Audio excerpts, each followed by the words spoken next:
I said to him, "You talk about these important things as if you're trying to decide whether to drink a Pepsi or a Coke. What's that about?" "I just don't show much emotion. Why do I need to? I'm a logical person. My mom gets so caught up in her emotions that she can't react rationally. I sure as hell don't want to be irrational and emotional like her." He continued to come to sessions and bit by bit talked about more of what he felt. Welcome to In Contact with the ACO, hosted by Dr. Chris Burrett. This presentation features the care of a patient by one of the ACO doctors who practices a different kind of psychiatry. There is a new case presented live each month at the ACO campus located in Princeton, New Jersey. Each podcast episode is from the recording of a presentation. These are real patients, but their privacy is protected. If you're interested in attending, you can meet the doctors and join in on the discussion afterwards. You can connect with us and learn more at adifferentkindofpsychiatry.com.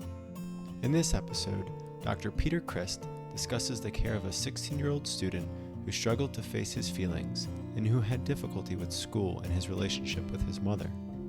Dr. Crist demonstrates his expertise in getting to the root of a problem. He addresses how Justin's marijuana use bolstered his "who cares" attitude that disconnected him from his feelings, which were in fact quite the opposite of what he initially let on. Justin, age 16, a high school sophomore, was brought to me by his mother, who thought he was depressed. Given his intelligence, she felt his school performance fell far short of his capabilities. Justin's behavior is often just irresponsible. He can be very responsible and then suddenly mess up when things are going well. Several times she said, "Justin is shooting himself in the foot." She continued, "My son's mood is often quite changeable. He can be very loving towards me one moment and then become nasty and belligerent the next. I'm concerned about the mean, contemptuous way he treats his two younger brothers and me. He's going to grow up having trouble relating to women and male friends. I'm afraid he'll have problems like his father, who is bipolar. Justin may end up needing medications for impulsivity and depression. He was only 6 years old when I divorced his father. I'm worried he's never faced many of his emotions about it." On my first meeting with Justin, he said, "I don't have any emotional problems." Later in the interview, I asked, "What about drugs? What do you use?" "None." "How are you doing in school?" "Not great as far as grades. They just don't reflect my real abilities." He looked a little concerned, but went on to say, "Why does it matter anyway? My mom's more concerned about it than I am. So how can I help you?" "I guess I'm basically coming here to please Mom. Things are always easier for me if she's not upset." His only apparent concern was his school performance and his mother's reaction to his poor grades. I focused on those problems and waited to see what might emerge. His consistent attitude was, "Who cares? What's the big deal? Why should I care how I do in school?" As we talked about school and his lack of interest, he began to open up and talk about other areas of his life, including relationships with friends, his brothers and mother, and interests outside of school. It became clear that he had the same "who cares" attitude towards everything except his involvement in sports. I pointed out his tendency to be self-defeating in handling his schoolwork. He was disturbed for a few minutes, but returned to his "who cares anyway." He responded to my consistent focus on his indifference with some mild interest and some curiosity, but quickly brushed off what I was saying. As his sessions progressed, it became increasingly clear that he expressed little emotion when he talked about significant subjects, such as the implications of doing poorly in school, what he wanted to do with his future, his relationships with girlfriends, and involvement in athletics. I said to him, "You talk about these important things as if you're trying to decide whether to drink a Pepsi or a Coke. What's that about?" "I just don't show much emotion. Why do I need to? I'm a logical person. My mom gets so caught up in her emotions that she can't react rationally. I sure as hell don't want to be irrational and emotional like her." He continued to come to sessions and bit by bit talked about more of what he felt. I don't know what I want to do with my life. The only thing that excites me is sports. Your natural tendency is to learn through using your body rather than your intellect. Yeah, I can learn all the details of football plays and even their history, but in the abstract, who cares? That's why I can't connect with schoolwork. Too abstract, who cares? Well, what are some practical things that would help you improve this? Immediate feedback works and allows me to stay with a task for longer periods, but it's hard to use that approach for longer-term goals like college or pursuing a career. By keeping our focus on practical aspects of school, Justin made repeated attempts to do better. Only because my mom wants me to, not because I really care. His performance improved for a while, but then he returned to blowing off his homework or just not turning it in, even when he completed it. Woven throughout his interactions with me, I sensed a wariness and mistrust. He covered them with a superficial friendliness and an everything's cool manner, but his who cares anyway attitude crystallized as the central defense preventing progress in therapy and in his life. It showed up in his attitude towards school, family, sports, therapy, his future, virtually everything. I repeatedly said, there's something missing here. You consistently disconnect from your emotions and have that attitude of indifference. He acknowledged that that was true. We were a little over a year into therapy. During that time, I periodically asked Justin, what drugs are you using? He always answered, I've experimented with marijuana a few times, but could take it or leave it. Around the same time, late in Justin's junior year of high school, his mother told me, I'm terribly concerned about Justin's lack of progress. Therapy isn't proceeding quickly enough in getting to his basic problems. I don't think he's dealing with his underlying issues in therapy.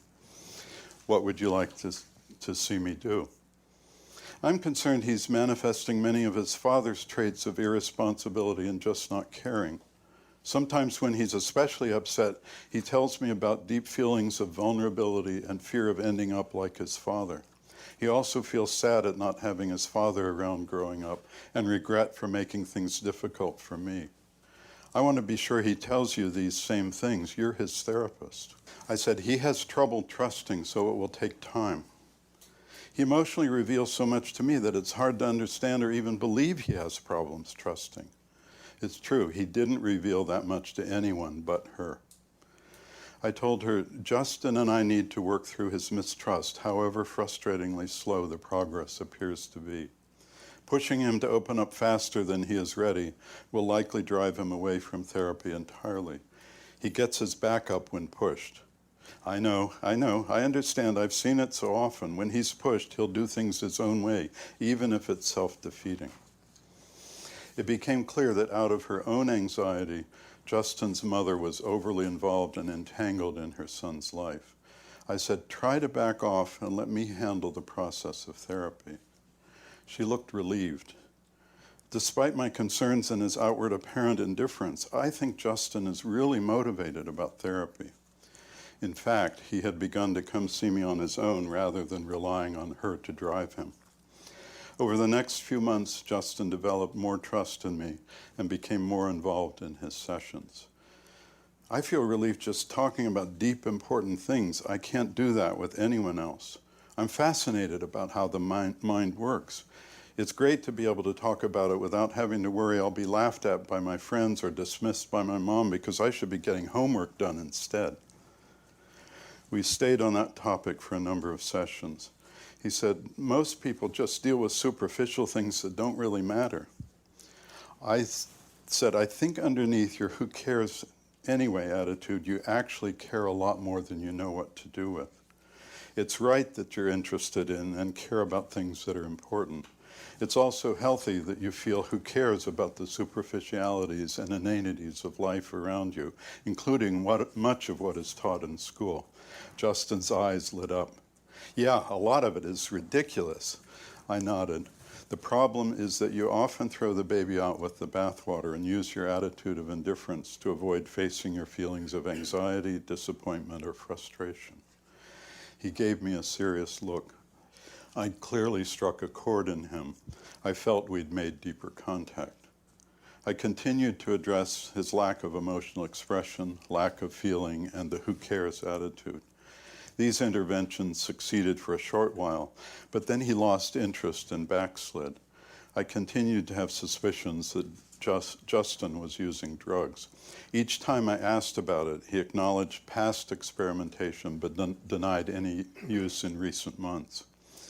In the fall of his senior year, Justin had a knee injury and could not play football. He said, "I never really wanted to play that much anyway." Sports had always been the one thing that consistently interested him. I said, "I think your show of indifference is one more example of trying to rationalize away your feelings. You say you don't care, but actually sound frustrated and disappointed when you talk about not being able to play." He said nothing, but nodded. His frustrations about not being about having to be athletically inactive were close to the surface. This was an especially fruitful time to focus on his apparent indifference.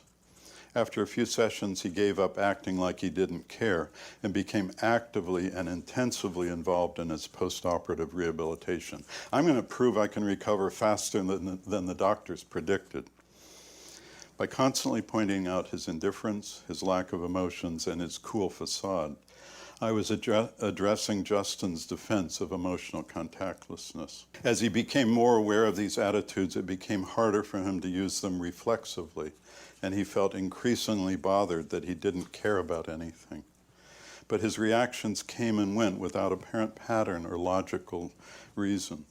At times, Justin seemed bothered by his lack of emotionality, while at other times he appeared unconcerned.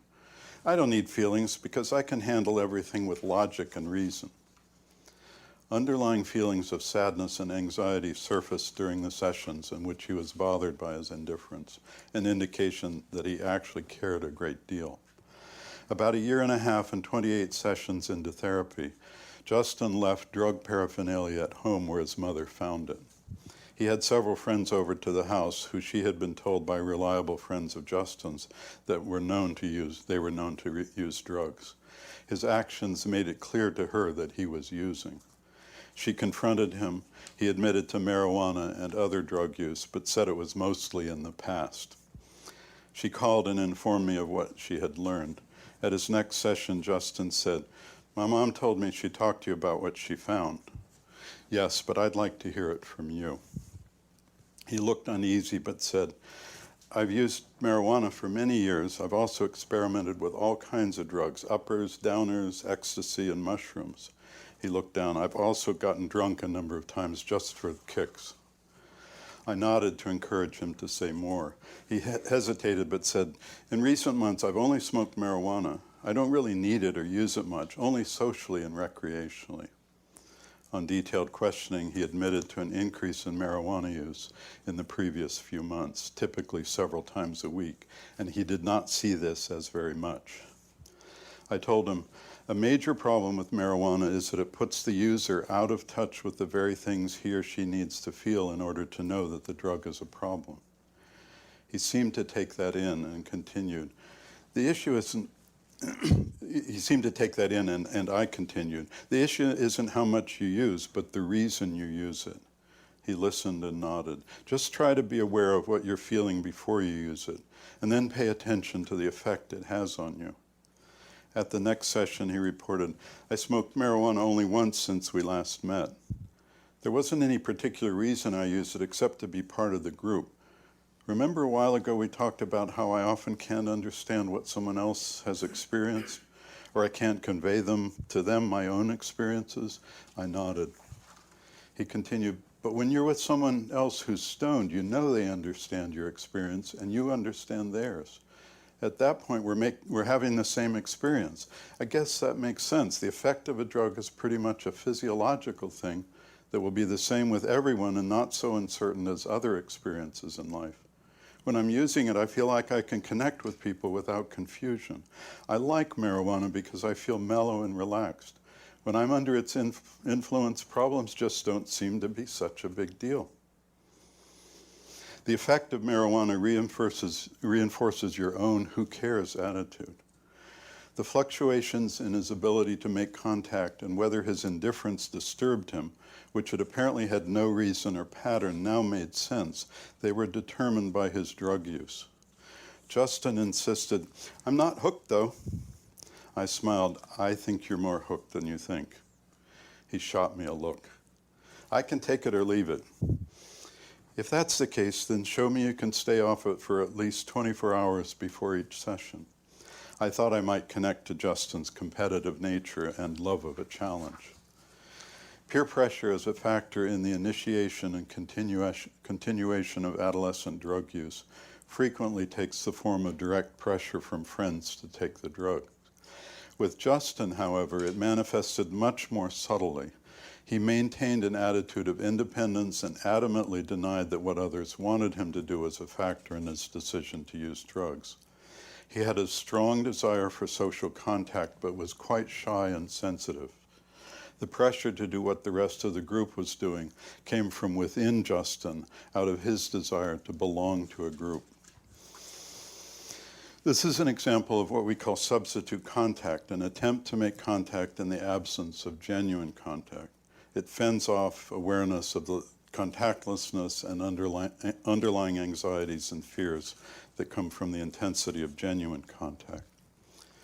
An hour before his next session, his mother left a message saying that Justin had not come directly home after school as expected, but instead had been with some of his drug-using friends. When he did come home, she said he looked high. She wanted me to know that she strongly suspected that he would come to his session under the influence. At his session, he looked out of it, with bloodshot eyes and lacking emotional sparkle. I was quite certain he was acutely intoxicated with marijuana. "When was your last use?" 2 days ago. "You seem especially disconnected and out of it today, all the signs of being high on pot." "I'm not high, just out of it from not enough sleep." "Your eyes are red." "That's also from lack of sleep."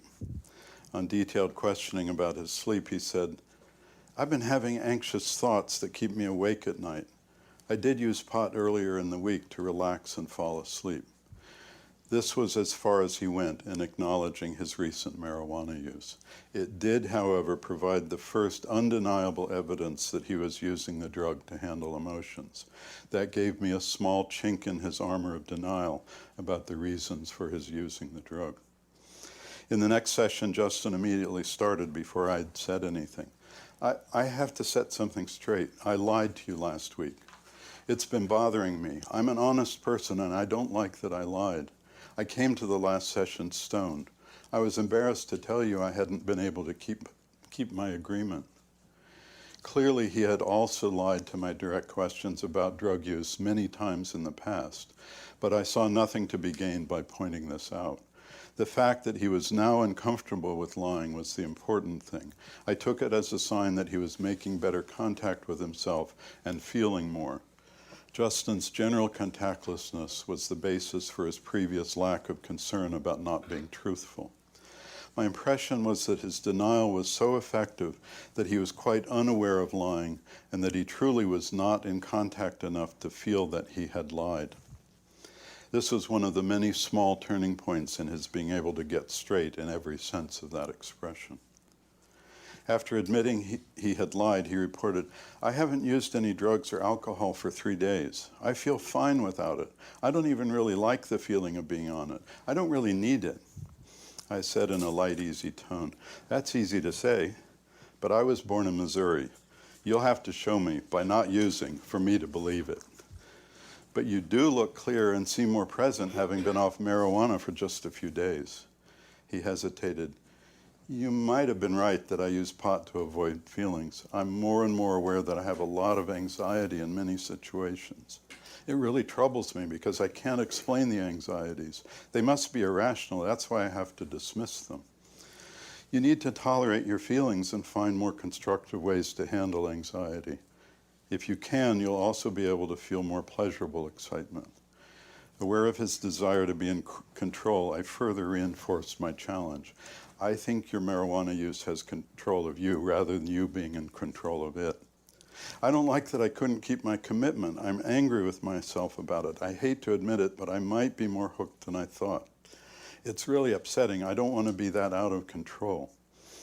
Again, I challenged him. Prove to me that you can stay off pot until I see you next week. He gave a little smile. Okay, I will. At the next session, he looked livelier. I've stayed clean for the whole week. I feel better and more alive.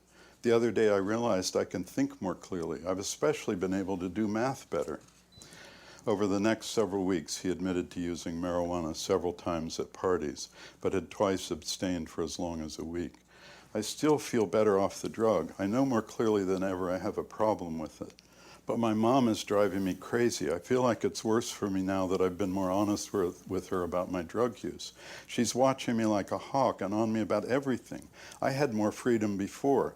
I'm almost sorry I let her know. She's aggravating me so much. I've used pot just to calm down and not feel so upset with her. I don't want to be upset with her. It's as if you're being punished for being honest and coming clean. Justin nodded and looked sad. I said, your frustration is understandable. Your mother's reaction is a real problem that needs to be solved in a constructive way. But first, what do you think about your impulse to use pot to deal with your aggravation? I don't have any doubt anymore that I use it to change my feelings. I think there's also some "I'll show you" in there. But I don't know what else to do when she aggravates me. Of course you don't want to be upset with your mother. The important thing is finding a way to really resolve those feelings without continuing to block them out with a drug. Well, that's basically it, because I've never known how to deal with her when I'm upset with her. If I tell her, she just gets hurt, defensive, or some other emotional reaction that doesn't get us anywhere. The only thing I've always done is just appear to go along and cover up my aggravation. When I was little, I could do that somehow. Once I got older and was actually more independent, the only thing I knew how to do was get stoned. I really don't know what else to do until I'm away from home. We could try meeting with the three of us together to try to improve communication between the two of you. Just the thought of it makes me so on edge that I don't think I could stay rational. Remember the last time you met with the two of us? My mom got so hurt by something I said that she became emotional and defensive and didn't listen to me. I got so upset that I walked out and didn't come back to therapy for 3 months. I don't want that to happen again. I think it would be better for me to meet regularly with her alone to help her get a clear perspective on how to interact with you. I agree. He looked relieved. What concerns do you have about me meeting with her? I wanted to be sure to address and minimize his mistrust. He said, I'm okay with it as long as you don't tell her details about what I tell you. Just tell her general stuff about how to deal with me better. I think it's a good idea. I sure as hell don't know how to deal with her or how to make things better. I called Justin's mother and recommended that we meet regularly to help her handle her own anxiety about how she was doing and to deal with her frustrations about Justin with me rather than acting them out with him. She sounded relieved and welcomed the opportunity to express her concerns and get some help with him. In my first meeting with Justin's mother, she said, I'm concerned that he's more edgy and irritable than usual. As he reduces his drug intake, the emotions that he was blocking will come to the surface more. I wonder if he should be in an inpatient drug treatment program. Inpatient treatment is an option, but its effectiveness depends a great deal on Justin's reaction to the approach. I understand your anxiety, but it's important not to push him. Otherwise, it will backfire and set Justin against any treatment. He's already working hard in therapy to face life emotionally. I'm sure his desire to become clean is genuine. Later that week, I had an emergency call from Justin's mother. I'm frightened by his behavior. We had a confrontation, and he went into a rage, smashed his computer, and knocked holes in the walls of his room. At this very moment, he's throwing things out the window. I wonder if he needs hospitalization. Is this a drug withdrawal effect? I think there might be some element of a physiological drug withdrawal, but more likely it's emotional drug withdrawal. He's showing different reactions to anxiety and other emotions that he's previously blocked or dulled by drugs. The other thing is that this could be the effect of drug intoxication. Drug screening would be the only way to be sure. She said, in the state he's in, I don't think he'd cooperate voluntarily. When I tried to interact with him, he became more agitated. I think it's best to keep my distance until he calms down. I said, I agree. She called later. Justin calmed down. I asked to talk to him, and we spoke at length. He said, "I don't think I lost control. I knew what I was doing and was making conscious decisions the whole time. I just felt furious about a combination of incidents involving my mom and my brother that set me off." I said, "It's important for us to look into what happened with you.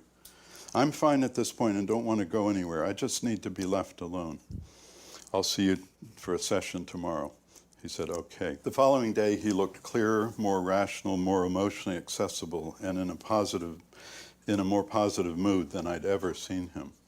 "I feel really good. I know I was destructive, but I'll accept responsibility for repairing and paying for the damage I caused. It was worth it just to get this feeling of relief." I gave him an ironic look. There might be a less expensive way to get that relief by getting more of those feelings out in your sessions. We can try to find more appropriate outlets for them. Justin gave me a genuine smile. "I agree. Part of my enjoyment of football and soccer is being able to discharge some of my anger in an acceptable way." By this point at session 38, he said, "I have no doubt I keep down many emotions by using drugs. Since stopping, I feel more alive than I've ever felt before. I definitely want to stay clean. I'm sure I don't need a drug treatment program. I feel relief from the sessions and can deal with my problems with therapy." By this time, Justin was back in spring soccer practice. "I feel excited about the season for the first time. I also feel glimmers of excitement about the future. I've even been thinking about going to college. I don't want to give up that possibility. I want to try to finish high school on time." Justin's mother reported that he had gone to his soccer coach and told him he had been using and was working on becoming clean. The coach advised him that if he went to the school administration and volunteered for drug treatment, there would be no negative repercussions, as would happen if he were caught or reported by someone else. Justin's mother said, "The coach told Justin how proud he was of him for the open, direct way he was handling the problem." Justin agreed to participate in an outpatient drug treatment program, both because the school requested it and his mother insisted on it. The program consisted of counseling sessions with urine drug screens. He said, "I don't need a drug test to know I'm clean, so it seems like a waste of time. But I realize testing will show objective results that will give me credibility with Mom. That will make her less anxious and trust me more." Justin's mother continued to be concerned that his therapy might not address many problems quickly enough. She now focused on the possibility that he might sabotage his graduation from high school and admission to college. I pointed out her anxiety and urgency. It's best to have Justin address his problems at a pace that he can handle. Maybe he's not ready to finish high school and go away to college. She looked anxious, and I said, "Let's take things in order of priority. First, for him to be clean of drugs. Second, for him to come enough in contact with his feelings to become motivated. Then see where that motivation leads him." This perspective helped her ease her demands on Justin and allowed him to work through his problems. Justin said, "I've started to realize I've not dealt with many of the feelings that are a normal part of adolescence. I'm behind schedule in my development as a person." He began to talk with me for the first time about a number of things. "I have anxieties about how to relate with girls. I'm also struggling with what I want to do with my life. I don't know whether I should go to college." Over a period of weeks, Justin became increasingly interested in many more aspects of his life. He was more excited about playing soccer, engaged in the sport as a true member of the team, and received a commendation at the awards banquet for the most improved player. Justin also said, "I found a girlfriend who is my match, someone who respects me but can also challenge me. For the first time in my life, I felt love for someone outside my family." He decided he definitely wanted to finish high school and go on to college. He applied and was accepted to a good college and made the decision to become involved in the athletic program there in the fall. Justin continued to struggle to keep up with his schoolwork. This was compounded by a flare-up of his "who cares" attitude after his acceptance to college. There was also the emergence of a more active, spiteful, self-defeating, "nobody's going to tell me what to do" attitude. It had lurked under and now largely replaced the once pervasive "who cares." The spiteful reaction nearly prevented him from passing 2 courses needed for graduation. When I pointed this out, he completed his work in a final rush and graduated with his class. Although proud of graduating, he also found it hard to enjoy the success and downplayed its significance. Following graduation, he came for therapy 2 more times. "I'm doing well. Can we schedule sessions only when I feel like I need them? I think a routine schedule is a waste of time and my mom's money. It's also just going to be hard to fit them in. I've decided to play soccer in 2 summer leagues and get a job." At the next session, he told me he'd followed through on all of those plans. Justin felt much more alive and was aware of how much marijuana had made him emotionally dull and indifferent. He committed to staying drug-free and succeeded except for 1 lapse when he smoked pot at a party. This lapse helped him realize how, despite his insistence that he could handle life without marijuana, he could easily again become involved with it. That awareness further strengthened his resolve to stay clean. His mother kept me informed about his progress and told me Justin loved college and was doing well academically, getting A's and B's. He did not make the varsity football or soccer team as a freshman, which was a great disappointment to him, but he handled this well and was actively pursuing intramural sports. If only the emotional effects of marijuana were discussed as it becomes more and more commonplace for children and adults alike, as we get lost in the morality of drug use or confusing information from opposing sides. Do you use marijuana? Do you know anyone who does? What do you think of Justin's case? How do you feel after hearing about his treatment with Dr. Crist? If you enjoyed listening, you may be interested in coming to one of our live events. Learn more at adifferentkindofpsychiatry.com. We are interested in your comments and questions. Be sure to subscribe on Apple Podcasts or wherever you get podcasts. Check out our next episode, which features Dr. Alberto Foglia discussing 2 cases of panic attack, where using this unique therapy, he was able to resolve the patient's panic, provide immense relief, and considerably lower the patient's blood pressure so that antihypertensives were no longer necessary. He does exceptional work. Every time I suggested that he do something like breathe, roll his eyes, or kick, he became politely oppositional and refused to follow my directions. He felt I was authoritarian and critical of him. This led him to discharge large amounts of sobbing related to his feeling of not being understood. Since 1968, the psychiatrists affiliated with the American College of Ergonomy have been helping patients discover greater satisfaction, health, and overall well-being in their lives. Whether patients suffer with mental illness, struggle with addiction, or feel unsatisfied with their work lives or relationships, medical orgone therapy, as practiced by the physicians at the ACO, offers a way forward, often without the use of medication. This is Dr. Chris Burrett. Thank you for listening to In Contact with the ACO.